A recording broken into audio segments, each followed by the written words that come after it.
24ರಲ್ಲಿ ಈ ರೀತಿ ತೊಂದರೆ ಆದಾಗ ಕೇಂದ್ರ ಸರ್ಕಾರ ನಮಗೆ ಆಶ್ವಾಸನೆ ನೀಡಿತ್ತು.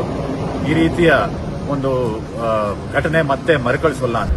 ಈಗಲಾದರೂ ಕೂಡ ಈ ಘಟನೆಯನ್ನು ಕಂಡುಹಿಡಿದಿದ್ದು ನಮ್ಮ ವಿದ್ಯಾರ್ಥಿಗಳೇ. ಯಾವ ಅಧಿಕಾರಿಗಳಾಗಲಿ ಪೊಲೀಸ್ನವರಾಗಲಿ ಇದರ ಬಗ್ಗೆ ಕಂಡುಹಿಡಿದಿರಲಿಲ್ಲ. 24ರಲ್ಲಿ ಆಗಿದ್ದಂತಹ ಒಂದು ಘಟನೆಗೆ ಸಿಬಿಐ ಎನ್ಕ್ವೈರಿ ಕೂಡ ಮಾಡ್ತೀವಿ ಅಂತ ಹೇಳಿದ್ರು.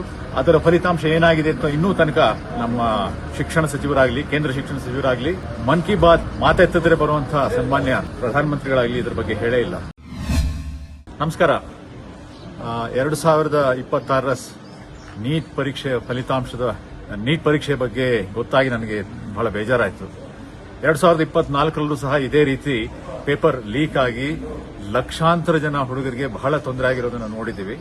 24ರಲ್ಲಿ ಈ ರೀತಿ ತೊಂದರೆ ಆದಾಗ ಕೇಂದ್ರ ಸರ್ಕಾರ ನಮಗೆ ಆಶ್ವಾಸನೆ ನೀಡಿತ್ತು.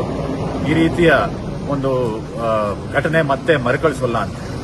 ಆದರೆ ಮತ್ತೆ 2 ವರ್ಷದಲ್ಲಿ ಈ ರೀತಿ ಆಗಿರುವಂತದ್ದು ಬಹಳ ದುರದೃಷ್ಟಕರ. 24ರಲ್ಲಿ ಆಗಿದ್ದಂತಹ ಒಂದು ಘಟನೆಗೆ ಸಿಬಿಐ ಎನ್ಕ್ವೈರಿ ಕೂಡ ಮಾಡ್ತೀವಿ ಅಂತ ಹೇಳಿದ್ರು.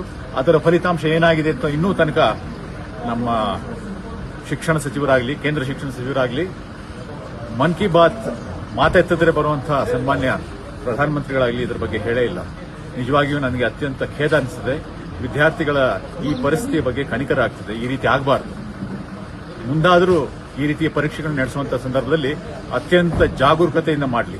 ಪ್ರತಿ ವರ್ಷವೂ ನಮ್ಮ ಕರ್ನಾಟಕ ರಾಜ್ಯದಲ್ಲಿ, ಅದೇ ರೀತಿ ದಕ್ಷಿಣದ ಹಲವಾರು ರಾಜ್ಯಗಳಲ್ಲಿ ಏನೋ ಒಂದು ತೊಂದರೆ ಇಲ್ಲದೇನೆ ಪ್ರತಿ ವರ್ಷ ನಾವು ಈ ರೀತಿ ಎಕ್ಸಾಮ್ಗಳನ್ನ ಮಾಡ್ತಾ ಇರ್ತೀವಿ. ಸಿಇಟಿ ಸೆಲ್ಲಿಂದ ಯಾಕೆ ರಾಜ್ಯ ಮಟ್ಟದ, ಕೇಂದ್ರ ಮಟ್ಟದಲ್ಲಿ ಇದು ಆಗಬಾರದು ಅಂತ ಹೇಳಿ ನನಗೆ ಅನಿಸ್ತದೆ. ಮಾತೆತ್ತಿದ್ರೆ ಎಲ್ಲವನ್ನೂ ಕೇಂದ್ರೀಕರಿಸಿಕೊಂಡು ಮಾಡುವಂತಹ ಒಂದು ಟೆಂಡೆನ್ಸಿ ಈ ಒಂದು ಕೇಂದ್ರ ಸರ್ಕಾರಕ್ಕಿದೆ. ಶಿಕ್ಷಣ ನೀತಿನೂ ಕೂಡ ರಾಜ್ಯ ಸರ್ಕಾರದ ಅಭಿಲಾಷೆಗಳನ್ನ ಬದಿಗಿರಿಸಿ ತನ್ನದೇ ಆದಂತಹ ಒಂದು ಕೇಂದ್ರ ಶಿಕ್ಷಣ ನೀತಿಯನ್ನ ಇಡೀ ದೇಶದ ಮೇಲೆ ಹೇರುವಂತಹ ಒಂದು ಕೆಲಸ ಮಾಡ್ತಾ ಇರುವಂತಹ ಈ ಒಂದು ಮೋದಿ ಸರ್ಕಾರ ಚಿಕ್ಕ ಒಂದು ಪರೀಕ್ಷೆಯನ್ನ ಸರಿಯಾಗಿ ನಡೆಸಲಿಕ್ಕೆ ಆಗದೇ ಇರುವಂತದ್ದು ನಿಜವಾಗಿಯೂ ನಮ್ಮ ದೊಡ್ಡ ದುರದೃಷ್ಟ ಅಂತಲೇ ನಾನು ತಿಳ್ಕೊಂಡಿದ್ದೇನೆ. ಆಗಲಿ, ನಾವು ಈ ಸಂದರ್ಭದಲ್ಲಿ ರಾಜಕೀಯ ಮಾಡೋದು ಬೇಡ. ನಮ್ಮ ಮಕ್ಕಳಿಗೆ, ನಮ್ಮ ವಿದ್ಯಾರ್ಥಿಗಳಿಗೆ ಮುಂದಿನ ಭವಿಷ್ಯಕ್ಕಾಗಿ ಈ ರೀತಿಯ ಒಂದು ಘಟನೆ ಮರುಕಳಿಸಬಾರದು. ಎಚ್ಚರ ವಹಿಸಬೇಕು. ಈಗಲಾದರೂ ಕೂಡ ಈ ಘಟನೆಯನ್ನು ಕಂಡುಹಿಡಿದಿದ್ದು ನಮ್ಮ ವಿದ್ಯಾರ್ಥಿಗಳೇ. ಯಾವ ಅಧಿಕಾರಿಗಳಾಗಲಿ ಪೊಲೀಸ್ನವರಾಗಲಿ ಇದರ ಬಗ್ಗೆ ಕಂಡುಹಿಡಿದಿರಲಿಲ್ಲ. ನಮ್ಮ ವಿದ್ಯಾರ್ಥಿಗಳೇ ಇದರ ಬಗ್ಗೆ ಕಂಡುಹಿಡಿದಿದ್ದಾರೆ. ಅವರ ಭವಿಷ್ಯದ ಜೊತೆಗೆ ಚೆಲ್ಲಾಟ ಆಡೋದು ಬೇಡ. ಮುಂದಿನ ದಿವಸಗಳಲ್ಲಾದರೂ ನೀಟ್ ಪರೀಕ್ಷೆಯನ್ನ ಸರಿಯಾಗಿ ನಡೆಸಲಿ ಅಂತ ಹೇಳಿ ಈ ಮೂಲಕ ನಾನು ಆಶಿಸ್ತಾ ಇದ್ದೇನೆ. ನಮಸ್ಕಾರ.